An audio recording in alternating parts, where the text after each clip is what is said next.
လို့နေပါဖြစ်ခဲ့တဲ့ကစားစရာကုမ္ပဏီကကဘာကျော်အမှတ်တစိဘလို့ဖြစ်လာတာလဲတစ်သားကစားစရာလေးကနေစတင်ခဲ့တဲ့လက်ကိုကလေးတယောက်ရဲ့လက်ထဲမှာရှိတဲ့အုတ်ခဲလေးတွေဟာတနေ့မှာကဘာအကျော်ကြားဆုံးကစားစရာ brand တွေကတစ်ခုဖြစ်လာမယ်လို့ဘယ်သူထင်ခဲ့မလဲဒီဇလန်ကတော့လက်ကိုပါလက်ကိုရဲ့စားကတော့အခုလိုအယောင်ဆုံး plastic အုတ်ခဲလေးတွေနဲ့မဟုတ်ပါဘူး1932ခုနှစ်မှာဒိန်းမတ်နိုင်ငံသားအိုခါခရစ်စတန်ကတစ်သားကစားစရာတွေထုတ်လုပ်တဲ့လုပ်ငန်းကိုစတင်ခဲ့ပါတယ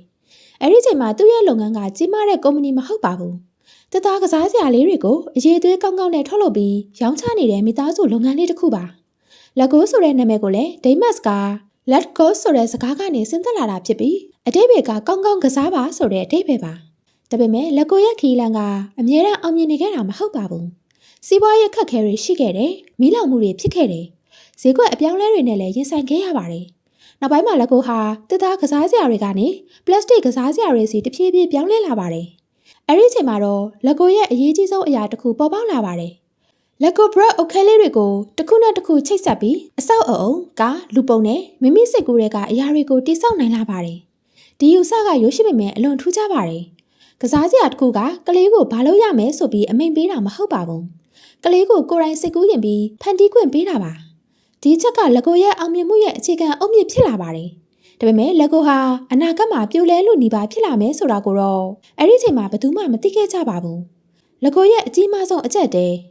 နှစ်တွေကြာလာတာနဲ့မျှလက်ကိုဟာအလွန်အောင်မြင်လာပါတယ်။ကလေးတွေအတွက်လက်ကိုဆိုတာကစားစရာတစ်ခုထပ်ပို့လာပါတယ်။ကမ္ဘာတော်မှာလူသိများတဲ့ brand တစ်ခုဖြစ်လာပါတယ်။ဒါပေမဲ့1990ပြည့်လို့နှစ်တွေနောက်ပိုင်းမှာကစားစရာလောကကပြောင်းလဲလာပါတယ်။ဗီဒီယိုဂိမ်းတွေလူကြိုက်များလာတယ်။ electronic entertainment တွေပုံမတိုးတက်လာတယ်။ကလေးတွေရဲ့ကစားပုံကလည်းပြောင်းလဲလာပါတယ်။လက်ကိုအနေနဲ့လည်းအပြောင်းလဲကိုလိုက်ဖို့စူးစမ်းခဲ့ပါတယ်။ဒါပေမဲ့ပြဿနာကအရာအလုံးကိုတပြိုင်နက်တည်းလုပ်ဖို့စူးစမ်းခဲ့တာပါ။ထုတ်ကုန်အသစ်တွေအများကြီးထုတ်တယ်။လက်ကိုရဲ့အဓိကအုတ်ခဲစနစ်နဲ့ဓာတ်ရိုက်မဆိုင်တဲ့ထုတ်ကုန်တွေတဲကိုလည်းဝင်လာတယ်။ဆိုင်တွေမှာရောင်းမကုန်တဲ့ပစ္စည်းတွေများလာတယ်။ကုန်ကျစရိတ်တွေတက်လာတယ်။ကုမ္ပဏီရဲ့အခြေအနေကပိုပြီးခက်ခဲလာပါတယ်။တစ်ချိန်မှာလက်ကိုဟာဆုံးရှုံးမှုအကြီးအကျယ်တွေနဲ့ရင်ဆိုင်ခဲ့ရပါတယ်။ဒီချိန်မှာကုမ္ပဏီအနေနဲ့မိကွန်းတစ်ခုကိုဖြည့်ရှင်းရပါတော့တယ်။လက်ကိုဟာဘာကြောင့်အောင်မြင်ခဲ့တာလဲ။အဖြေကရှင်းပါတယ်။လက်ကိုဟာထုတ်ကုန်အများကြီးရောင်းလို့အောင်မြင်ခဲ့တာမဟုတ်ပါဘူး။အုတ်ခဲလေးတွေနဲ့လူတွေရဲ့စိတ်ကူးစိတ်တမ်းကိုဖန်တီးခွင့်ပေးနိုင်လို့အောင်မြင်ခဲ့တာပါ။ဒါကြောင့်လက်ကိုဟာသူ့ရဲ့အဓိကလုပ်ငန်းကိုပြန်အာရုံစိုက်ဖို့ဆုံးဖြတ်ခဲ့ပါတယ်။ကုန်ကျစရိတ်တွေကိုလျှော့ချတယ်။မလိုအပ်တဲ့ထုတ်ကုန်တွေကိုပြန်စဉ်းစားတယ်။ကုမ္ပဏီရဲ့အဓိကအားသာချက်ကိုပြန်ရှာတယ်။ပြီးတော့လက်ကိုရဲ့အုတ်ခဲစနစ်ကိုအခြေခံပြီးကလေးတွေရဲ့စိတ်ကူးစိတ်တမ်းနဲ့တီထွင်ဖန်တီးနိုင်မှုကိုပြန်လည်အာရုံစိုက်ခဲ့ပါတယ်။ဒီဆုံးဖြတ်ချက်ကလက်ကိုရဲ့သမိုင်းကိုပြန်ပြောင်းလဲစေခဲ့ပါတယ်။ဒါပေမဲ့သူတို့ရဲ့နောက်ထပ်အောင်မြင်မှုကြီးကတော့ပုံမထူးခြားပါတယ်။လက်ကိုဟာကလေးတွေအတွက်ကစားစရာတစ်ခုဖြစ်ပဲမနေတော့ပဲရုပ်ရှင်ဗီဒီယိုဂိမ်းသင်းပတ်နဲ့ကဘာကျော်ဇာတ်ကောင်တွေနဲ့ပါချိတ်ဆက်လာပါတော့တယ်။ဒီချိန်မှာလက်ကိုဟာကစားစရာ brand တစ်ခုထပ်ပိုကြီးလာပါပြီ။လက်ကိုဘယ်လိုပြန်အောင်မြင်လာတာလဲ။လက်ကိုရဲ့ပြန်လည်အောင်မြင်မှုရဲ့အရေးကြီးတဲ့အချက်တွေကသူတို့ရဲ့အဓိကအရာကိုမမေ့ခဲ့တာပါ။လက်ကိုကနီးပညာနဲ့ပြိုင်ဖို့မကြိုးစားခဲ့ပါဘူး။အစားထိုးဖို့လည်းမကြိုးစားခဲ့ပါဘူး။သူတို့ကလက်ကို brick ရဲ့အားသာချက်ကိုနီလန်အသစ်တွေနဲ့အသုံးချခဲ့ပါတယ်။ကလေးတယောက်လက်ကိုနဲ့ကစားတဲ့အခါအဆောက်အုံတစ်ခုကိုတိစောက်နိုင်တယ်။မကြရင်ပြန်ဖြုတ်နိုင်တယ်။နောက်ထပ်ပုံစံတစ်ခုပြန်တိစောက်နိုင်တယ်။ဒါဟာလက်ကိုရဲ့အကြီးမားဆုံးအားသာချက်ပါ။အဆုံးမရှိတဲ့ဖန်တီးနိုင်စွမ်း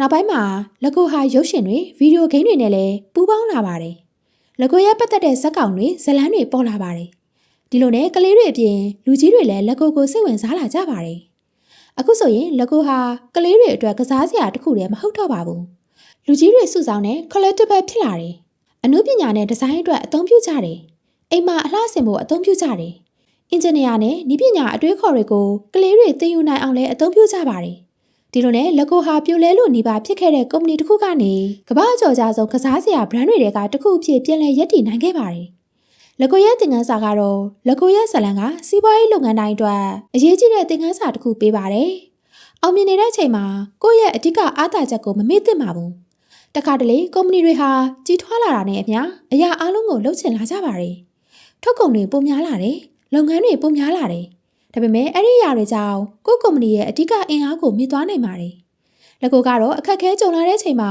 ငါတို့ဘာကြောင့်အောင်မြင်ခဲ့တာလဲဆိုတဲ့မိကွန်းကိုပြန်မေးခဲ့ပါတယ်။ပြီးတော့အဖြေကိုရှာတွေ့ခဲ့ပါတယ်။လက်ကိုရဲ့အင်အားကအုတ်ခဲလေးတွေမဟုတ်ပါဘူး။အဲ့ဒီအုတ်ခဲလေးတွေကလူတွေရဲ့စိတ်ကူးကိုအကောင့်ထဲဖော်ပေးနိုင်တာပါ ဒါကြောင့်လက်ကိုရဲ့ဇလန်းကကျမတို့ကိုပြပြနေတာကအောင်မြင်ဖို့အသစ်တွေအမြဲလိုက်ရှာဖို့မလိုပါဘူးတခါတလေကိုယ့်ရဲ့အကောင်းဆုံးရာကိုပြန်ရှာတွေ့တာကအောင်မြင်မှုကိုပြင်ယူလာနိုင်ပါတယ်